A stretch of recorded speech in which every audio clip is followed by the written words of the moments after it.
a start. Welcome to today's event. Will Levelling Up survive the new government? I think there are political and economic reasons to think that Levelling Up might survive, but given the rhetoric we've heard so far from the new Prime Minister and her Chancellor, I think it's also fair to say that even if it does survive, it's probably going to be a different version from that pursued by the previous Johnson government. So will it survive? Should it survive? And if it does survive, how might it change? These are some of the questions for our esteemed panel. I'll introduce them in a second. As I was saying just before we went live, we're going to be at least right, I think, for about 24 hours before we get some more detail. We may be wrong after 48 hours, but we'll do what we can given what we know at this precise moment. Before we get into it, just a few words of housekeeping as always. The event is being recorded and will be made available on our website after the event. You can post your questions and comments throughout the event. You do this on the question and answer function at the bottom of the screen. Do that and I'll try to introduce those into the conversation as we go along, and we'll be done by 1 o'clock. So let me introduce our panel, all of which have been with us before to talk about levelling up at various stages when we had the white paper, 100 days, and so it's right to bring them back together to see where we are now. Our panel is Adam Hawksbee. Adam is the Deputy Director and Head of Levelling Up at Onward. Jess Studdert, who's the Deputy Chief Executive at New Local, and Paul Swinney, who's the Director of Policy and Research at the Centre for Cities. So what each of them will do is they'll say a few words of introduction, a bit of context, and then we'll get into some questions. As I said, don't forget to put your comments and questions in the Q&A, and I'll introduce them once we've heard from our panelists. So, Adam, over to you for initial thoughts, and then we'll hear from Jess and then from Paul. Sure. So thanks for having me back. Appreciate it, and look forward to this being a sort of rolling 3-month commentary piece from us. Look, I've got a bit of a role to play on this panel, right? I'm the guy from Onward. I'm kind of centre right. I'm meant to be the optimist that says the agenda is still alive, and I'm going to put forward that case in opening. So, look, I don't think that the language of levelling up is likely to be front and centre and survive much longer. I think that's actually very reasonable. It would have been slightly odd if Liz Truss on the steps of Number 10 had used a political slogan that was most associated with her predecessor. She has said it on a number of occasions. She talked about it at PMQs. She's kept the name of the department and been really clear that Simon Clarke's charge is to continue with the agenda. But as you said in the intro, I think it will look different. So let me quickly say what it looking different will look like, and then I'll go into kind of 4 things that we're going to be looking out for has levelling up survived, because we're going to have to be held to something, both as an institution and me personally. So what did levelling up always mean? I talked a little while ago on one of these sessions about levelling up fast and slow. And the levelling up slow bit was what was talked about in that opening chapter of the white paper, much derided, all this stuff about Jericho and all the rest of it. What that was a real deep dive into why are we struggling with growth in this country? Not redistribution, why are we struggling to get money to different places, but why are we as an economy firing on a single cylinder or a single engine, as Michael Gove used to say. And there's loads of really good stuff in there about all the different sorts of capital you need in different places to bring growth back. Now, the pro-growth conversation was therefore part of levelling up and is clearly a big focus of this government. What's going to be interesting is what they think the major constraints to growth are. Clearly front and centre at the moment, it's about tax rates and the size of the state, that private enterprise is being disincentivized or is not allowed to flourish in the way that it can because of tax rates. Financial capital is, and a competitive tax regime is part of why there are certain parts of the country that aren't growing. I think there is more to it than that, and I'm sure we're going to get to that in this discussion. But importantly, you can't do levelling up slow unless you do some of levelling up fast to create political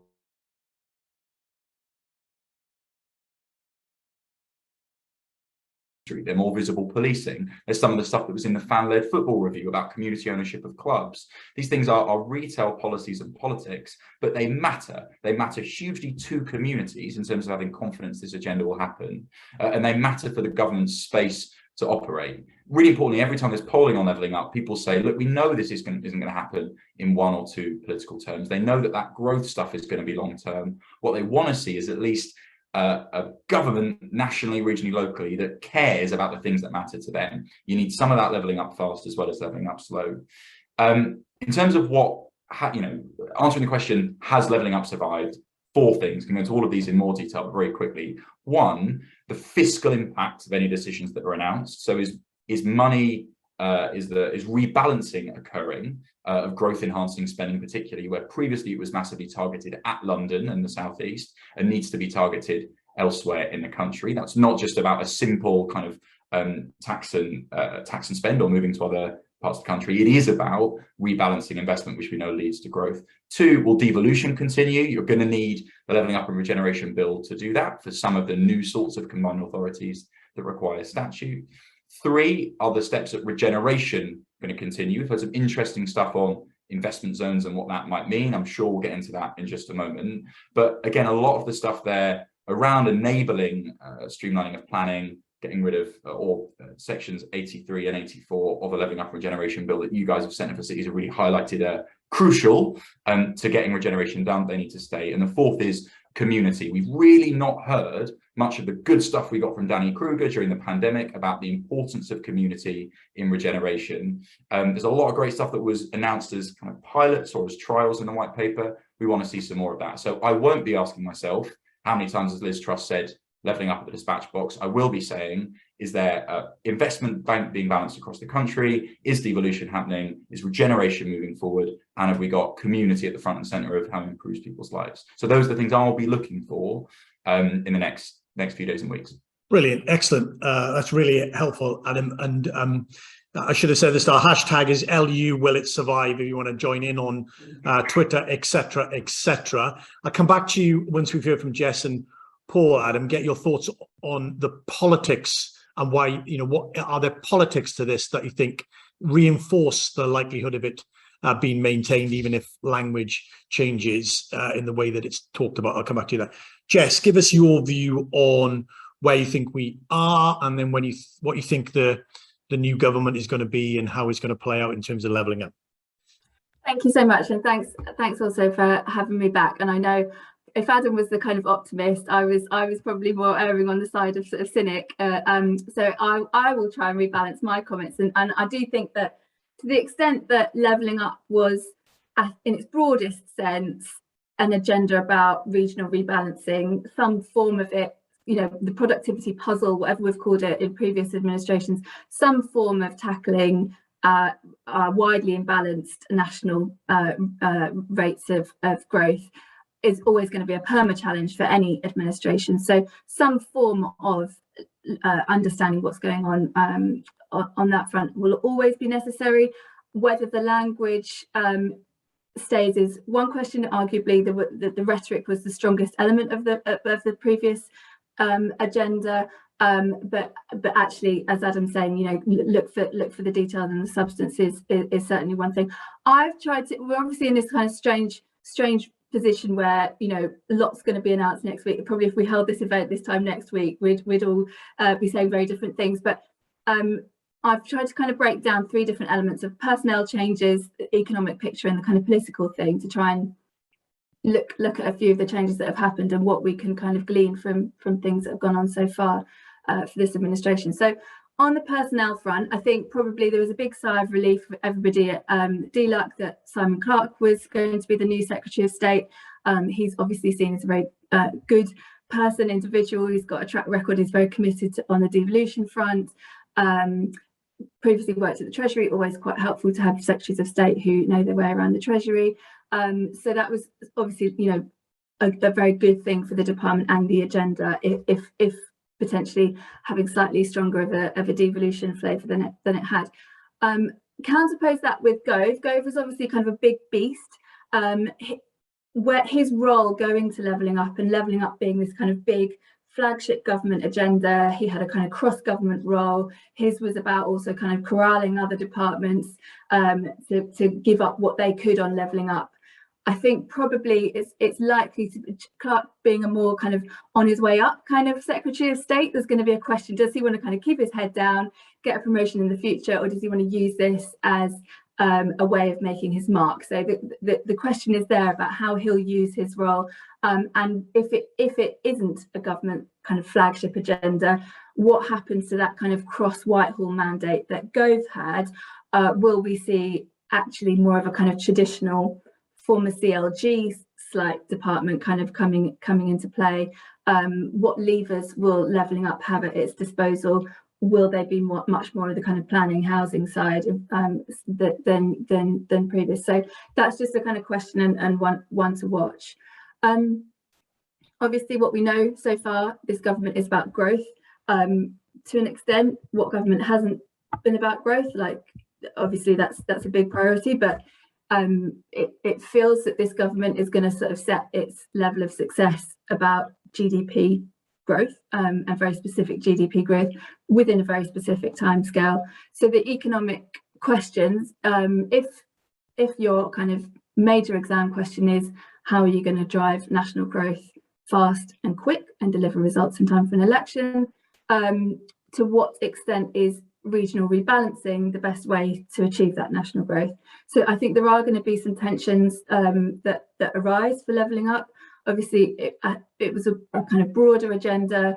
There was some kind of geographic haziness over what areas were to be levelled up. There was lots of talk about towns. There was lots of kind of practice of key seats being kind of prioritised for funding, although it was a bit more focused on former industrial kind of left behind areas and obviously post kind of Brexit. So question, is it now going to kind of revert to a much more of a kind of good old-fashioned agglomeration agenda, a bit more focused on cities, but potentially, you know, will what we know from Kwasi Kwarteng's kind of the leaks around his focus on bankers' bonuses, will there be more of a focus on quick wins, London and the kind of financial sector? Will that come at the expense of regional rebalancing, or a focus on those cities that are far further behind, but more kind of medium, longer term focus on getting them up to the national average? Would we see, for example, some projects like the Oxford to Cambridge arc that were kind of paused or deprioritised during the Levelling Up era? Will we see them come back on stream? So there's a certain focus. Are we going to kind of narrow down into what Levelling Up means from a pure kind of productivity and growth lens? That raises questions about where you would prioritise. We do obviously have a kind of weird zero-sum thing in our kind of economic, that it can't be everywhere, it has to be kind of picking one. So my fear is that there'll become a bit more of a kind of picking winners kind of aspect to this sort of thing. Levelling Up, again, the kind of previous agenda was quite broad. It was also about restoring pride and it had a community focus. There was also kind of a focus on public services in left behind areas. There was explicit objectives of Levelling Up. So there's a risk that it all becomes, you know, growth subsumes everything. And absolutely be interesting to talk about the kind of investment zone. So will we see more of a kind of growth focus on left behind areas, but through a quite kind of small state, low tax prism? So that kind of brings me on to the political, which is just going to, obviously, what we know so far, this government is about to kind of embark on quite a big ideologically driven small state, low tax agenda, turbocharging what we might have seen over the last 12 years in that kind of vein. So we have a mini budget on Friday. It doesn't feel very mini from what we've seen about what's kind of been trailed so far. So if this government's kind of fiscal approach is going to be very low tax for businesses and individuals, it feels like they will have to spend some money, but only on the things they absolutely have to spend money on, like energy, like the NHS and defence spending. So it doesn't feel like there's going to be much room for anything else. So there was always a challenge with the Levelling Up agenda, that it did need more funding. It needed some real funding to kind of underpin the rhetoric. It's not yet clear what. Obviously, Boris Johnson had a very clear electoral coalition from the Red Wall seats. It's not clear yet what Liz Truss wants to do in terms of building her own electoral coalition. Will she want to inherit that Red Wall retention strategy coming up to the next general election, or will she want to kind of carve out her own kind of cohort of the electorate that she kind of builds loyalty and puts her personal stamp on?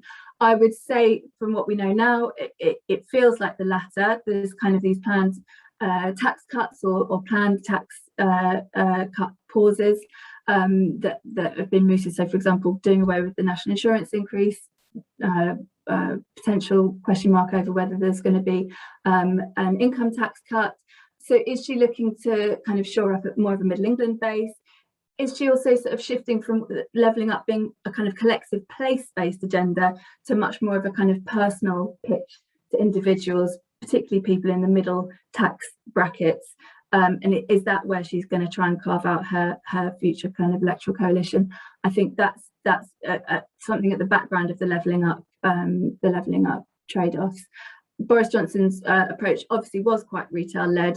That it may be that this side of the election, it does feel that there needs to be some of that shorter-term quick wins in places, some kind of big payoffs.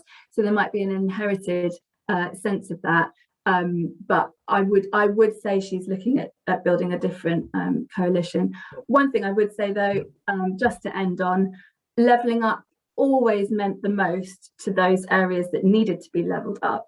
So even if we get to a stage where it's not necessarily a big sort of flagship, it's not the flagship government policy, and it becomes a departmental agenda amongst everything else, I think it's still in local areas where levelling up meant something. It reflects, people interrogated what it meant in different areas. Yeah. Every council will understand and know its own wards and areas that need to be kind of levelled up. So I think that there's a way in which this agenda kind of lives on, but not in a top-down sense. Great. Okay, thank you, Jess. Loads in that. We'll pick up different aspects of it. Paul, give us your two penneth, and then we'll get into a conversation. Lovely. I'll try and keep this brief because we've had two excellent contributions already, which I much to agree with on that.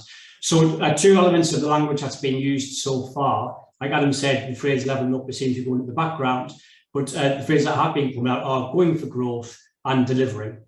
I think the levelling up agenda actually speaks to both of those things. So in terms of going for growth, if we're going to do that, we need to be trying to get our big cities performing again. Senate for Cities has written a lot about that, the underperformance of big cities, how they trail behind their European counterparts, but how there's so much headroom there for these places to be doing much better than what they are currently. And if we do want to see an enlarged UK economy, actually seeing a stronger Manchester, stronger Birmingham, stronger Glasgow in particular is going to be really important on that front.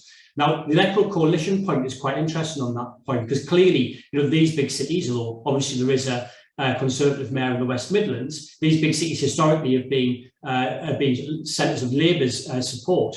But irrespective of that, where the electoral sort of coalition comes from, any government of any colour needs these big cities to be doing better than what they currently are. That's going to have an impact on the exchequer in terms of money coming in. It's going to have an impact on the national economy too. So for the political element, maybe one thing done, but from the economy side, actually getting these places performing is really, really important, especially in this sort of mantra of getting growth going. So, and that is very much what chapter 1, as Adam alluded to in the levelling up white paper, was all about. Could have been said more concise than what it was, but that is what it was trying to say. The second issue, second bit of language around delivery, I think again the agenda plays into this, because we've had a white paper that's been written. It took a long time to get there. We spoke about in this forum before about perhaps took longer than what we would have liked, but it did happen. It happened in February. And there are a number of things in there, levelling up slow and levelling up fast, that are there then to be delivered. Devolution is the big thing around that. But if Liz Truss really wants something to show, in the next 2 years that she's done X, Y, and Z, there are a number of things within that white paper that she could pick up and maybe put her own spin on it, but pick up and push them through and show that delivery has happened. And the key thing here is actually noting that the white paper exists. I think the concern I had during the hustings was that neither Rishi Sunak or Liz Truss seemed to talk about levelling up, sort of in the context of the fact that a lot of work has been done. The government that they've been part of has produced a white paper, and there are ideas there to be delivered, which then it means that we're getting to positions where we're talking about investment zones, this brand new policy, which wasn't in the white paper, is now the thing that seems to be coming forward. And there's just we need to be careful. I think they need to be careful about respecting the work that has been done and trying to pick the best bits from that and pushing that forward to really hit this delivery button that they keep on talking about. But the third element sort of within this, and this gets us into the investment zone stuff, is the approach that they seem to want to be taking around going for growth and getting things done. And it is this, it seems to be, again, pitched in the language about reducing regulation. Now, from a levelling up perspective, I think that's fairly concerning. Because if we look to places of the country that are struggling, they're not struggling because regulation is in place. This regulation applies across the country. In fact, even if we start to look at planning in particular, where planning regulation bites is in the Greater South East, it's not elsewhere in the country. If we're going to sort of go down a route of tax cuts and other ways of trying to reduce business costs, what we're going to do is we're going to take places that are already cheap places to do business, and we're going to double down on that and make them even cheaper.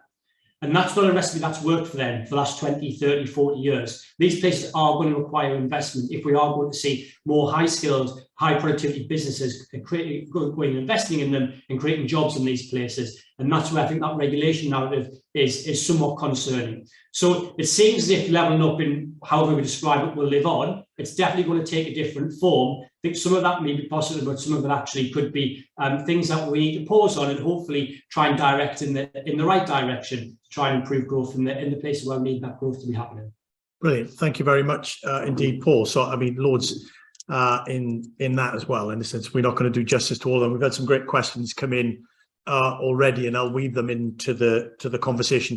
Let me start, Adam, with you. Talk a little bit about, I mean, Jess touched on this. There's obviously a politics to levelling up, which is fine. I mean, in some regards, that gives us a confidence that it survives because it's not just an economic rationale, there's a political rationale. So that would seem to suggest, as you've suggested, that we do see a continuation on. So just reflection on that. But my other point would be, and get your thoughts on it, is it was quite obviously for the Johnson government, for many of the criticisms, it was a flagship policy. It was the kind of number one sort of domestic policy issue that he organized, himself around and his cabinet around and his government around. We obviously feel that that's not going to be the way that Truss kind of principally organizes her government. So what does that mean then for levelling up? As Jess said, does it go back to just being the Department for Levelling Up's agenda and it's kind of sidelined across other bits of the government? Just your thoughts on that. And I appreciate we don't know, so we are all in the world of speculation, but just your thoughts on the politics and the positioning and the flagship nature of it and whether we have actually lost that. So on the politics, so Paul is right to say that in some of the public events over the summer, the phrase levelling up wasn't that common. We hosted, at the point the leadership race had gone down to 3 people, so it was Liz Rishi and Penny Mordaunt at that point. We hosted with the Northern Research Group, chaired by Jake Berry, a kind of group of Tory Northern MPs, a levelling up hustings. And apart from the first hustings, the 1922 committee hustings, it was the best attended hustings, open only to members of parliament. The most members of parliament turned up to that. There were other hustings on, by other think tanks on issues like small state tax, environment, etc. The one that got bums on seats was levelling up. And that stuff is noticed. And actually, I thought you saw a bit more of a mention of levelling up after that point in the campaign, because those members of parliament are going to be the individuals meeting with Liz Truss and her political team day in, day out and saying, don't mind what you call it, use whatever language you want, levelling up works, so, stick with that, that's fine. But I need something to show the electorate in Bishop Auckland, in Burnley, in Barrow. I'm going to need something to say, here is what this government has done. And that's not just for the voters that were secured in 2019, but if you want to have some gains that might offset what we've called the blue drift in the South that's been happening for a number of electoral cycles. The blue wall is not new. You look over the past 10, 20 years of electoral cycles, the South has been moving further towards Labour. So the only direction we would say is, yes, absolutely lock in that core Conservative support that exists across the country, but new Conservative voters and potential Conservative voters are in those seats in the Midlands and the North. So I think the politics are really clear. A lot of the polling, CPS put some stuff out a couple of weeks ago. We've got our own big polling project coming out in the next month, points to you need to win seats in the Midlands and the North. And the things that matter to them in the next couple of years are very similar things to 2019. But that comes to your question.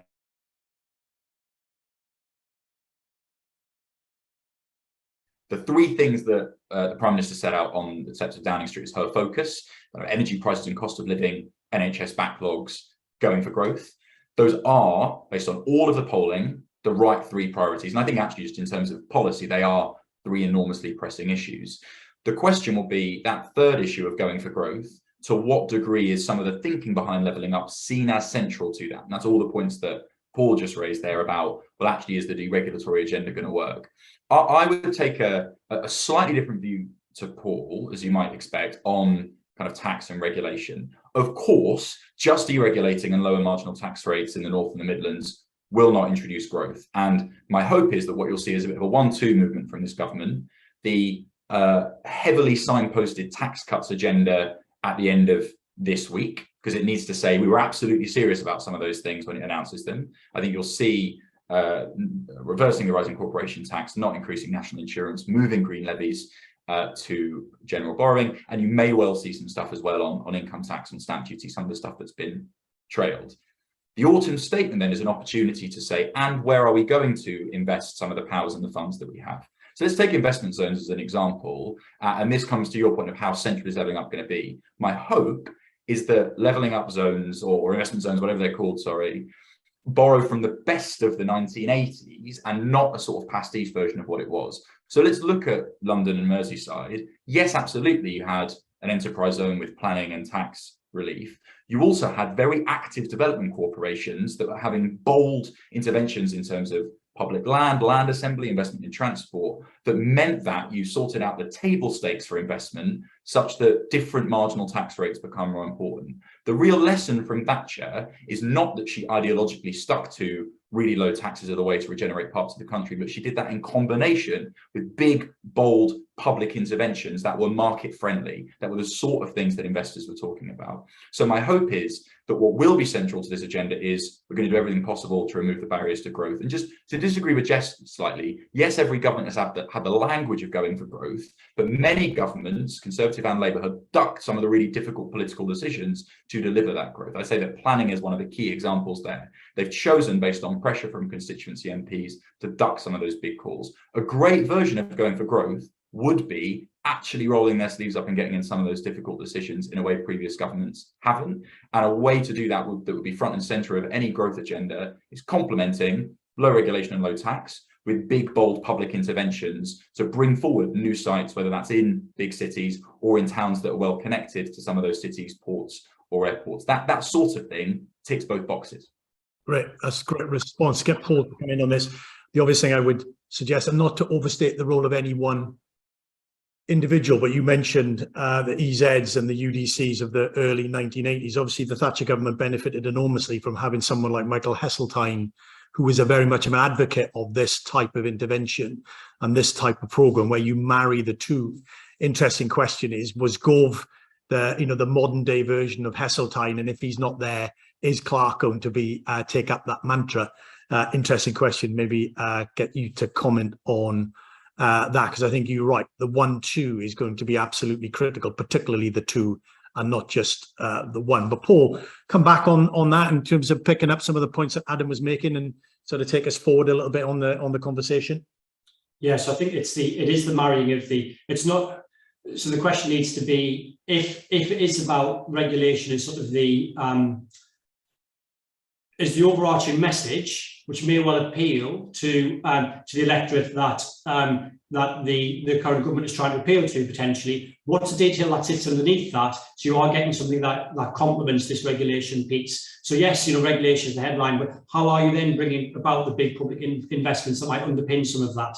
And it's quite interesting, I think, to look at what Birmingham has done with its enterprise zone, the 2011-2012 version rather than the Thatcher version, which was city centre focused. But it seems from the outside that the regulation that was reduced in order to, by having that enterprise zone as being sort of less important, actually the focus of that has been much more on how to try and get capital investment in the city centre, remodel parts of the city centre to make them more attractive places to do business, and then you get more investment, private sector investment off the back of that. I think there's actually quite a lot to learn with that. So if and when there's an announcement about investment zones on Friday, that's what I'll be looking out for, which is what's the detail that sits underneath that. Yes, you've got the headlines about regulation. That on its own, I've got very big concerns. I don't think it's going to change things. But if that is sort of a cover for a number of other interesting things that might happen, say around planning, for example, then like, well, what does that mean? What's the detail there? Is the money behind this? What's the investment position going to look like? And maybe, as Adam says, if that's in the autumn statement, then we'll have to wait for that. But they're the key things to be looking out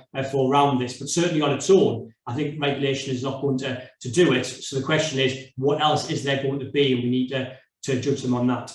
Great. Jess, come in on, add your thoughts on this. Jenna, you touched on, this amongst other things in your in your opening remarks. I mean, I think the tensions between some of these issues, or potential tensions between these issues, just reflection on what Adam and Paul have said. Yeah, so I mean, I'd share some of Paul's concerns about deregulation, the areas that are left behind. Being cheap to do business has not been the reason they're left behind, or has not been the kind of driving factor.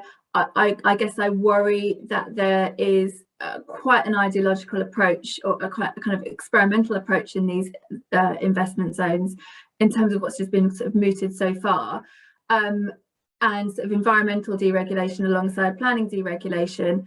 It sort of worries me that we might get a kind of two-track approach to the country, whereby the areas of the kind of traditional conservative areas that were a bit more resistant to planning deregulation to date have a kind of different approach, and then there's kind of the way to level up is seen all through the prism of low tax, low state. We are potentially embarking on quite a big gamble, with a big fiscal gamble, a big gamble of the public purse.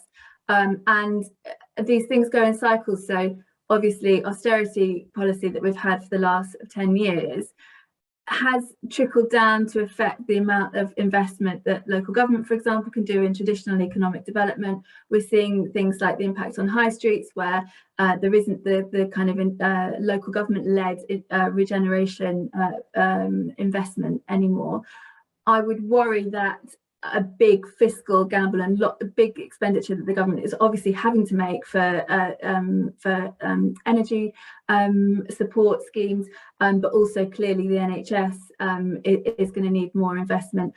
That's going to kind of come back on the rest of the public sector, which will in turn come back on areas that are more left behind, which do need that kind of virtuous cycle of public sector investment. Just seeing things through the prism of growth is always a risk, that there's just this kind of focus on the hard edge side of growth and not on the kind of people side of growth, skills, but also health and education in the round. So there's a kind of a focus on everything to get to where we need to for the next election, versus what the kind of long-term impacts of some of this is going to be, and that variable impact on different areas. Yeah, Adam, come back in on this. I mean, in a sense, in your initial comments, you were talking about the fast and slow elements to it, and in some respects, a lot of your fast stuff is not classically framed growth policy, right? I mean, in a sense, high street regeneration, by and large, is not really about growth. Policing and those kind of things are not traditionally thought of as being growth enhancing policies, even if over the time they create conditions where growth is more likely and all the rest, because everything ultimately is interrelated. But so there's a kind of interesting question there about whether that pursuit of growth, and then some of the questions and issues that you were raising, which poll very well with the public, how those will be reconciled. How do you think that's going to play out? So I think there's a kind of a political answer to that and a policy answer to that. The political answer to that is, regardless of how it reconciles with that overarching economic message, there will be a big political call from it as we get closer to an election from members of parliament. And so whether they can square the circle with this is a pro-growth or just a different sort of intervention, I think they will have to do some of that levelling up slow type stuff. But actually, all of our work on levelling up in practice and the places that we've gone to, so, we're in South Tyneside recently, Walsall, economic inactivity, even prior to some of the really worrying statistics over the past month or 2 months, is an enormous problem. There are not enough people participating in the labour market for a range of different reasons. And I think that is massively tied to psychology of place, that when you are in an area where people feel like government have given up on them because of blighted storefronts, because of shops that have been closing, because of services sometimes, whether that's health or policing, that have closed in the high street, when you feel like you've been given up on, that sort of motivation, even to access support in terms of welfare that can get you into work, is sometimes really limited. So it is a pro-growth intervention to say, actually, government now cares about this area. There is a future in this area. We want you to be able to contribute. Now, of course, that cannot just be a message on its own. It needs to be accompanied with proper, often community-led interventions around health, around welfare, around community capacity. But that signalling effect is part of expanding our effective labour market and tackling things like economic inactivity. It is not just a moral case that left behind areas are a real challenge, it is an economic case. And when you bring more people into the labour market, you show them that there's a future, there's a benefit, there's a reward for them doing that, then that helps growth. And I think that's where the debate's going to shift over the next couple of years, as some of the tax kind of changes don't have the massive impact that the government hope they might, because there are other binding constraints to growth. Do you think there's a kind of degree of an inevitability that, that will move into this agenda simply because some of the more traditionally thought interventions on the tax side particularly are not really going to have the desired effect, or that we want to see in some of our places that are struggling, which inevitably means politicians then have to take a broader perspective, which then brings them back to the broader agenda as espoused in the Levelling Up white paper. It's a sort of inevitability that, that we get. We're not planning necessary. Yeah, it's necessary but not sufficient. And what I think was great about the kind of bit of the Levelling Up white paper that looked at those 5 capitals, and you can in some ways tell that that bit was probably quite heavily drafted by someone like Andy Haldane, who's not an elected politician, because it's not very sexy, right, to say actually it's quite complicated, there are these 5 different things, you've got to top them all up. It's quite difficult to sell that on the doorsteps. Each government will choose which bit they want to emphasize as part of their own political messaging, and I've got no doubt that this government, as it has, will focus on financial capital and investment is the key thing, and of course that is necessary. But I think over time it will be seen there are other investments that are required to make government spending sufficient to boost growth. They'll move to human capital, they'll move to institutional capital as well, because there is, I think, a logic to those areas being constraints to growth. Great. I want to move on to get your thoughts on the geography question as literally where in a second. But Jess, you come at this often from a community power, sort of perspective. Does Adam's do you agree with Adam's view in a sense that these sort of things, they become, incredibly important over time because some of the more traditional interventions won't have the desired effect in the places that we want them to have? Yeah, absolutely. And I think I would agree. I would absolutely agree with Adam's comments. And I think I come at this from a kind of community power perspective, but also from a kind of devolution perspective. Devolution sat over here and Levelling Up was here, and they kind of met in the middle sometimes, kind of awkwardly coexisting in the white paper. But for me, one of the challenges is, how is this agenda impervious to changes of administration? How is it enduring, and how does it kind of not be subsumed to different kind of short-term priorities? And one of the main mechanisms for that, I think, is devolution, because the mayors stay even though the government shifts. The infrastructure around them, their demands for more powers, that kind of architecture of economic governance does shift. And then there's a case for shifting that to also kind of public service governance and all the kind of public spending in a place. How is it aligned, and how is it focused on the biggest impact? And obviously the devolution has been seen mainly through a kind of economic governance prism, less so through a democratic participation prism. So I think that's always been the kind of meeting that kind of community power, community participation. How do people in Levelling Up areas feel any different? It's not just that they can point to a shiny new building. Do they feel influential in policy terms? Do they feel listened to? How can Levelling Up stop being something that government does to people, and it's something that the tools and powers and capabilities and crucially funding is realigned so that areas can level up themselves? Because, as I say, areas, it's in places that this is meaningful to people, because it's about their kind of future prosperity, and not having to leave the area they grew up in order to get a good job and get on. That was one of the kind of basic, the basic principles behind what success would kind of look like in this agenda. Yeah, well, we'll come on to the devolution aspect and see what people think about whether we're likely to see a continuation of that, and in what form in a second. But let's just get your thoughts on the geography question. You, in your opening comments, Jess, said there's a degree of geographical haziness in the white paper, which I think is a good description. Essentially, lots of different places mentioned in lots of different contexts. Paul, if we hold to the minute on this pursuit of growth, notwithstanding think Adam makes a good point that the initial narrow focus may well broaden over time because of the reasons that he talked about. In the initial narrow focus on a pursuit of growth and a kind of a very traditional view of growth, how do you think that plays out then from a geographical perspective in terms of where in the country and what in the country are targeted or prioritized? It'll be interesting to see where these investment zones go, and which were led to believe be up to 12 of them, and where that sort of suggests that the government thinks that the growth will come from. I think the Levelling Up white paper says this, and our work says this as well, is that where the biggest headroom is in the larger cities outside of London, where they are vastly underperforming where they should be, particularly relative to their European counterparts. So, Manchester trails well behind Munich and Marseille, for example. Birmingham is well behind Brussels. Glasgow is well behind Gothenburg. They should be up in that same league, and they're not at the moment. Now, the problem is that because not only are these places underperforming, but they're big places, it means that size of underperformance is really big, has very big impact on the national economy. And we came up with estimates that was costing the UK economy about £50 billion a year. That's year on year. The UK economy is small as a result of this underperformance. So if we are thinking about going for growth, it's not just about, let's pick a place in the country and try and get it to grow. It's trying to have this framework to say, well, where should this place be?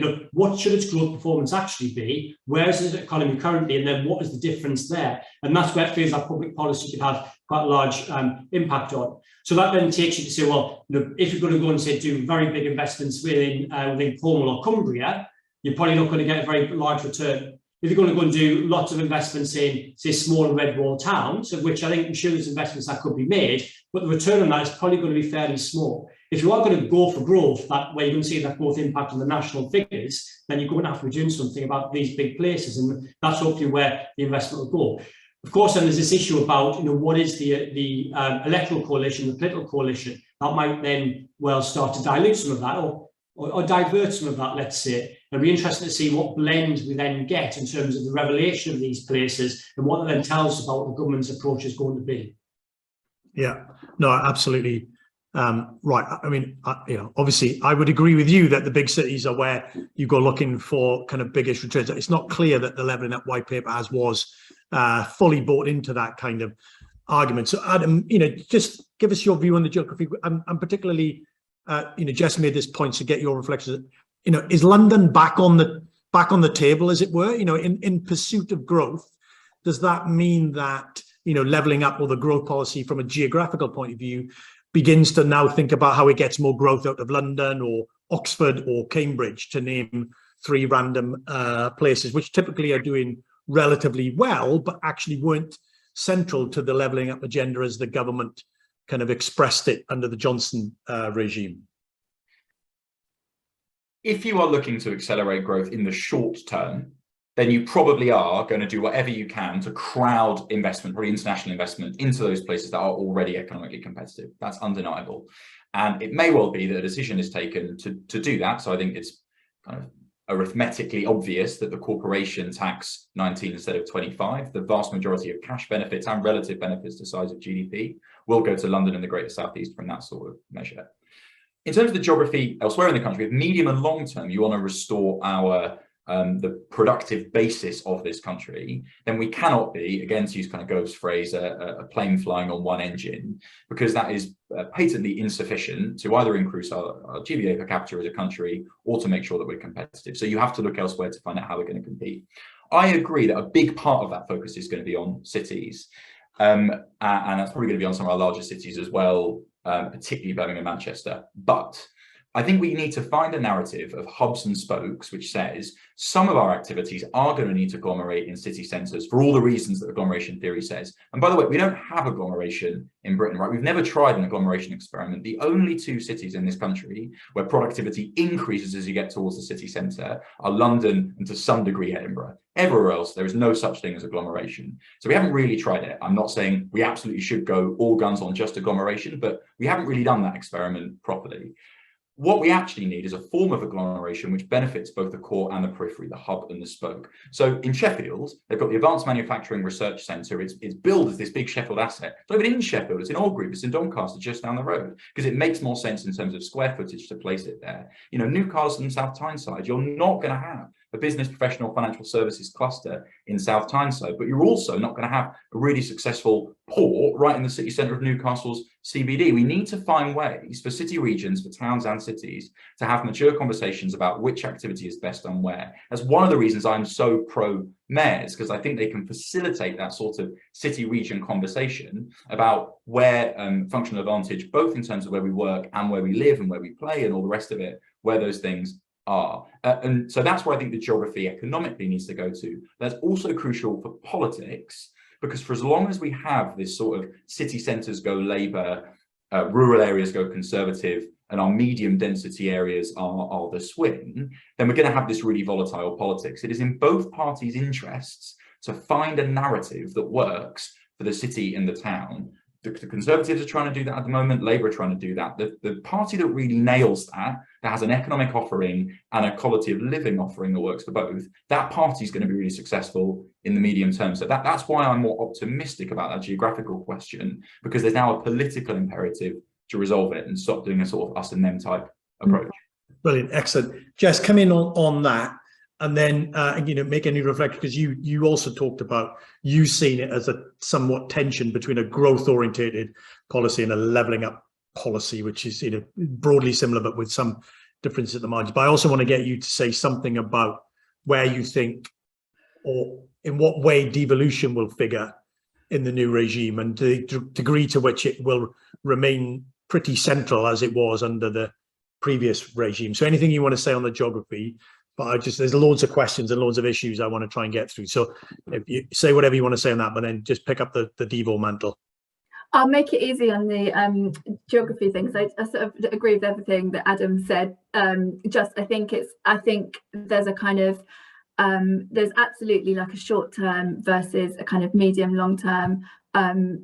If the government has set its sights on a very specific GDP increase, obviously kind of everything but the kitchen sink is going to be thrown in that direction. The question then becomes medium term, looking beyond a general election.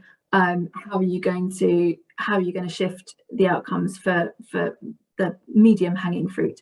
Now this is where I feel devolution has a massive role to play, because we have a kind of very uneven emerging devolution agenda. I mean, I would obviously err on a much more kind of radical side. I think everywhere needs a devolution deal.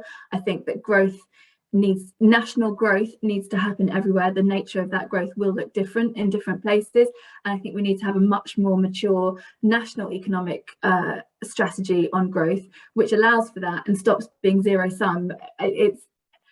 I just think it's a shame that we're put into the situation where it has to be London versus the north, cities versus towns, former industrial areas versus Middle England. It's a sort of strange narrative that we have. That, I mean, I wasn't a fly on the wall in any of the leadership hustings for the Conservative Party this summer. I would guess there might have been a bit of disgruntlement of the levelling up agenda if the majority of Conservative membership are in kind of Middle England or Southern England. So I do wonder whether a bit of silence on levelling up was also kind of upward pressure from membership. But why do we have to be in this situation where it's either or zero sum, or someone feels another place's investment is at the mercy of their own? And part of that is the way it's all constructed, because there's kind of competitive bidding processes with very finite pots. We don't have a narrative of devolving that responsibility and letting places decide their own competitive advantage and kind of and shaping skills pipelines, shaping investment strategies around that. So I would love to see a much more kind of mature discussion about devolution that goes beyond which place is going to get what deal and what kind of little things. We're going to get it. Yes, I agree with you. I want that as well, but you think we're going to get it? It's not what we want. Yeah, that's what I would love. What will happen is, it is good that we've got Simon Clarke who gets devolution.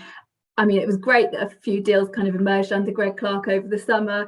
It sets a good tone for what's going on, but kind of absolutely, these new GM and West Midlands new super turbocharged Devo, whatever they're going to get, let's go at the pace of the fastest, not at the pace of the slowest. Very good. Okay, Paul, come in on this.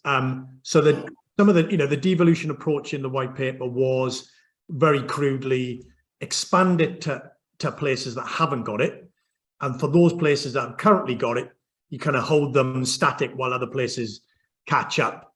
Is that likely to be the continuation, or do we think that a new model is going to emerge? Where do we think it's going to play? Well, it's interesting to see what's playing out over the summer, and that, as Jess said, 2 deals got over the line, and then there's been seemingly a number of negotiations that have been going on around other deals that were mentioned in the white paper. I think it seems like they will go further, or the intention certainly was under the previous regime to go further, because we had the 2 Trailblazer deals, which we know that both Greater Manchester and the West Midlands were negotiating. And the question now is that with the change of leadership, what is going to happen to both those deals that were coming forward to try and fill in the gaps on the map, but also those Trailblazer elements? And I don't think that at the moment is clear. Now, again, if we're looking for policies which Liz Truss wants to show that she can deliver on, they're ready made. My understanding is that these things have been negotiated, they're ready to go, and it's a question of whether the leadership want to go with it. What we also know is that Simon Clarke was in the Treasury. He most surely will have seen these deals and hopefully signed them off in his previous role. And hopefully that then bodes well in terms of then getting them signed up. But of course, clearly there are a couple of people above him which need to make the call in terms of which direction they want to go. I think what then goes into the Trailblazer deal will be very interesting. Not only to see sort of which direction is devolution going, particularly from an economic development perspective, but also sort of how much further it's taken us towards what should be the ultimate destination that we're trying to get to. I think what we really want to see is our big places having single budgets, given them on a multi-year period, so a 4 or 5 year period, sort of very few strings attached. Here's your budget, off you go for 4 years, and then we'll renegotiate that at the next stage. With that, you get all sorts of freedoms and flexibilities about how to spend that money, which I think is much more important than potentially arguing over individual pots or individual levers that place might want to pull. If you've got control of their money, you can decide where to spend it. That is, I think, the model of devolution that we would like to get to. And so it'll be interesting to see how ambitious the Trailblazer deals are that are published. I'm sure the places themselves are more ambitious than what actually gets published, but what is the publication of that then, if it even does get published? What does that tell us about this current leadership's ambitions around devolution? Great. Adam, come in on that. The centrality of devolution in the first instance, and then the nature of it, how it plays out, deepening as well as expanding, or just expanding into areas. And I guess we've had quite a few questions about, do you think mayors are still going to be, required from those places that want to enter into a deal? So, your thoughts on that? Yeah, so first I need to apologise. Orgreave is, of course, in Rotherham, not in Doncaster. You've already been done on the questions. People are, they're sharp with this sort of stuff. The wrong audience to get that wrong in front of. The prerogative is that it was a slip of the tongue rather than anything else, to which I didn't choose to say anything. But Yeah, I'll have a Yorkshire Post hack job against me, I'm sure. So look, I do think devolution will continue. I actually think you're probably likely to get a couple of announcements pretty soon. I think Greg Clark was really busy over the summer, and there'll be some of that work that can be got over the line pretty shortly. I think it is a relatively low-cost intervention that can be made to show that the government's really serious on levelling up. And in Simon Clarke, you've got someone that clearly believes in it. And I think it's hard to make Devo electorally sexy, but you've seen, Ben Houchen and some of the work that he did in Hartlepool prior to their council election with the creation of a mayoral development corporation in Hartlepool town centre. Now, look, leave whether that was the right thing to do or the wrong thing to do in the area aside, it did deliver an electoral premium above and beyond the performance of the Conservatives in other areas. You can, by showing you're serious about redeveloping an area and using your powers, deliver an electoral win. What will it look like? I think you'll continue with that broadening. That is also partly a political imperative to that. The government will want some more areas that are more likely to have Conservative mayors. I don't actually think that's a huge problem, to have a bit more of a political balance in terms of our regional leadership in the country.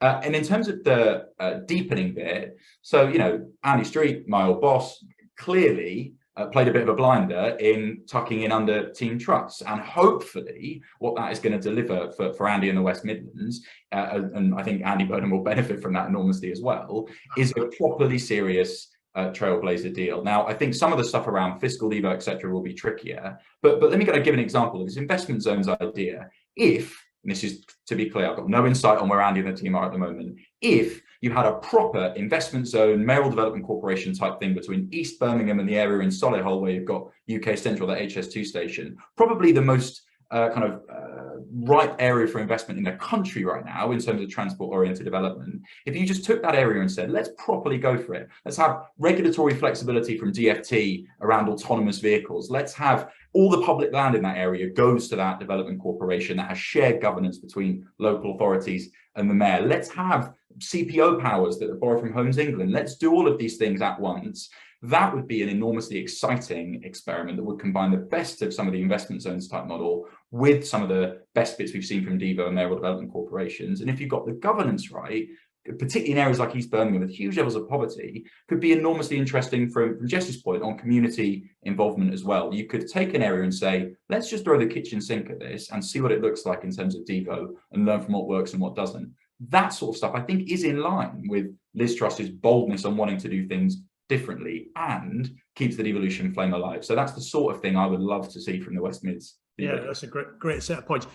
We've got about 4 minutes left. So let's finish with on that theme. Jess, come to you first. In the sense, Adam's, in some respects, they're laying out an agenda that the West Midlands will need to, to understand, to grapple with, and then own and articulate in some respects back towards government as to what they need from government, why they should be one of these sorts of places. I mean, what's your sense as to what the places need to do now, given what we've talked about, where we think the government is heading towards? How would you see places respond in terms of engaging with government? What is it that they need to show? Is it delivery beyond all else? Is it is to show how they can make and attract private investment, for example? I mean, how do you think this is going to play out at the local level? So I think at the local level, the challenge is not just economic. There's a challenge of public service infrastructure more generally. There's a massive challenge when it comes to social care not being even less off the agenda than it ever was. There's a massive challenge in terms of health infrastructure.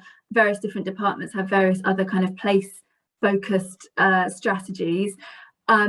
I think one of the things that we can definitely say over the last couple of years, a big focus for local partners is the question of resilience and local resilience, and clearly having gone through a pandemic and to some extent the rigidity of a centralised response being exposed versus kind of local areas kind of expertise and responsiveness to the pandemic.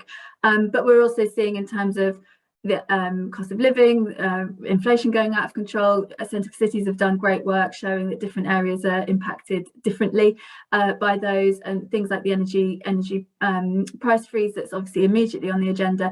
There's a longer term question about energy sufficiency and community owned assets like energy and basic kind of needs being met. So I think there's a way in which there's a kind of devolution growth agenda over here that actually just needs to become much more all-encompassing and focus really. The question is how a place is resilient economically, socially, and being impervious to external shocks that might hit them. Yeah, that's a great point, and actually touches on and connects very squarely with Adam's earlier point, which is we might narrow in for a time, but eventually, for good reasons, and hopefully in the not too distant future, we need to kind of broaden out again in order to understand the underlying factors that drive growth and prosperity and good places and all the rest of it. So it's an interesting one to watch. Question is whether we get some of that broadened out before or after the next election, which I think is an interesting point. Paul, your kind of last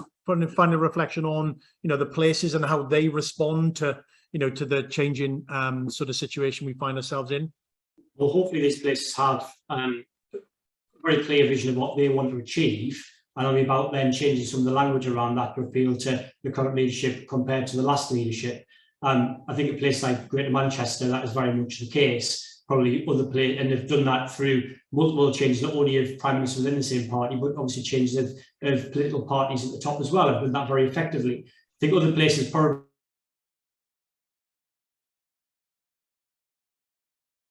understand what is it that they want to do to try and improve their areas, and then how do you try and bend that to the language that's being used of the existing leadership, and we'll see what they put out on that.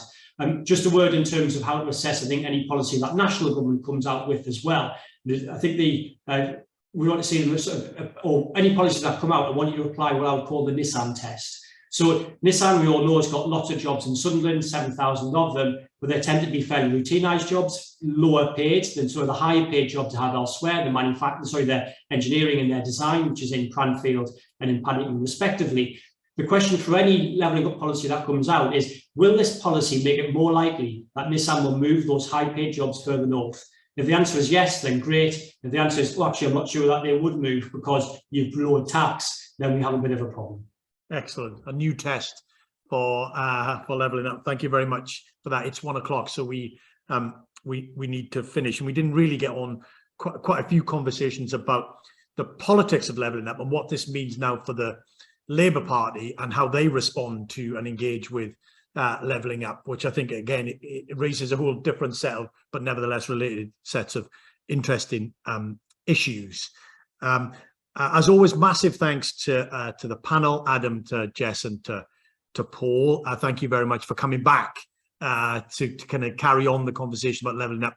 We'll have you back again in the not too distant future to see how much of what we said is right or wrong and how it's changed. Thanks to everybody for posting your great questions. We had loads. I tried to get some of them into the conversation. Apologies, we didn't get them all in. And if you are interested in levelling up and all the issues we've discussed today, then obviously many of us will be in Liverpool and in Birmingham over the next couple of weeks to discuss these issues at Party Conference, which is an ideal opportunity to engage on the Labour side, but also on the Conservative side, to begin to flesh out what some of these issues really do mean, and actually to hear from some of our politicians. So if you're around in Liverpool or in Birmingham, come and see us. We've got some quite a few events going on. You can get them, all the details on our website. But for now, as always, until the next time, take care and stay safe. Bye for now. Thanks very much. Take care. Bye-bye.